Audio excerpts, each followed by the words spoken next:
Thank you for joining us. We're going to start this journey of Advent by just looking back at the story, everything that happened before the birth of Jesus. In terms of how we're going to start with the announcement to Mary and and then we're going to progress through the next few weeks, breaking it down. I want to start with this today, and we're going to be in Luke chapter 2, and it says this at verse 26. No, chapter 1, verse 26. Chapter 1, verse 26 of Luke. In the 6 months of Elizabeth's pregnancy, God sent the angel Gabriel to a town in Galilee named Nazareth. And he had a message for a young woman promised in marriage to a man named Joseph, who was a descendant of King David. That's where I want to start today. We have all these centuries and centuries and centuries of prophets saying he's coming. Centuries of prophets promising. Isaiah said, a virgin shall bear a son, and she shall call him Emmanuel. We have all the promises. We know. Back then, they knew it was coming. And yet, generation after generation lived and died and never got to see it.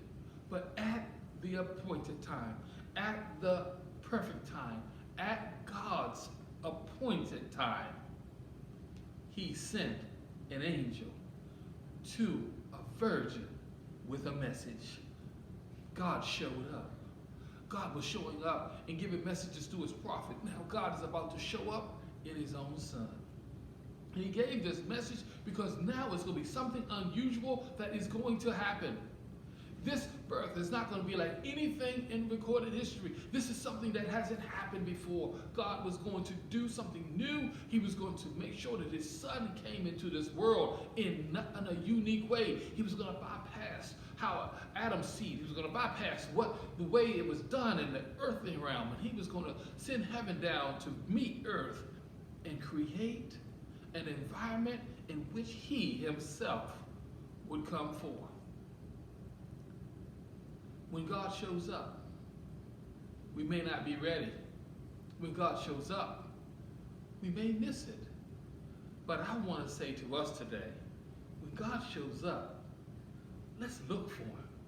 Let's look for where God is going to be, and let's listen to the message he sends to us from his angels, through his church, through our families, to maybe even a stranger on the street. Let's wait, listen for the message of the Lord, because it will definitely change our lives. Thank you for joining us. See you next time.